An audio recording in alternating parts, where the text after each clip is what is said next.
To Heaven and Back by Mary C. NEAL. In 1999, while kayaking in Chile, Mary was pinned in a waterfall and drowned. Here is her account of what happened during her near-death experience. I felt a pop. It felt as if I had finally shaken off my heavy outer layer, freeing my soul. I rose up, and when my soul broke through the surface of the water, I encountered a group of 15 to 20 souls who greeted me with the most overwhelming joy I had ever experienced and could ever imagine. They were sort of like a large welcoming committee. This welcoming committee seemed to be wildly cheering for me as I approached the finish line. While I could not identify each spiritual being as someone by name, I knew each of them well, knew they were from God, and knew that I had known them for an eternity. I was part of them, and I knew they were sent to guide me across the divide of time and dimension that separates our world from God's.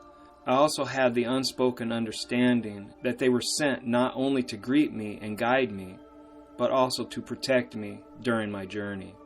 They appeared as formed shapes, but not with the absolute and distinct edges of the formed physical bodies we have on earth. Their edges were blurred, as each spiritual being was dazzling and radiant. Their presence engulfed all of my senses, as though I could see, hear, feel, smell, and taste them all at once. Their brilliance was both blinding and invigorating. We did not speak, per se, using our mouths, but easily communicated in a very pure form. We simultaneously communicated our thoughts and emotions and understood each other perfectly, even though we did not use language. My arrival was joyously celebrated, and a feeling of absolute love was palpable as these spiritual beings and I hugged, danced, and greeted each other. The intensity, depth, and purity of these feelings and sensations were far greater than I could ever describe with words, and far greater than anything I have experienced on earth. My companions and I began to glide along a path, and I knew that I was going home, my eternal home.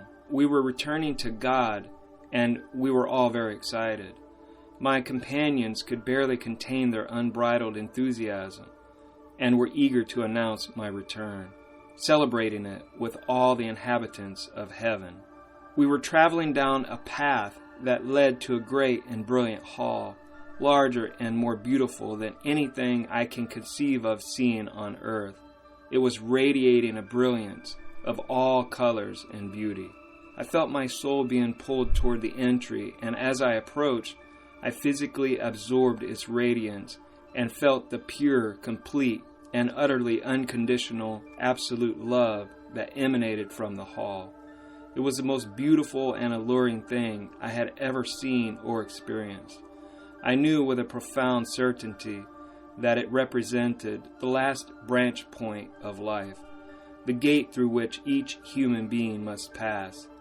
It was clear that this hall is the place where each of us is given the opportunity to review our lives and our choices, and where we are each given a final opportunity to choose God or to turn away for eternity. I felt ready to enter the hall and was filled with an intense longing to be reunited with God. We arrived at the entrance to the hall, and I could see many spirits bustling about inside. They all turned to look at us as we began to enter, and they communicated great compassion and love. Before we could go inside, however, an oppressive feeling of grief and sadness descended upon my spiritual companions, and the atmosphere became heavy. They turned to me and explained that it was not my time to enter the hall. I had not completed my journey on earth, had more work to do, and must return to my body. I protested, but was given several reasons for my return, and told that I would soon be given more information.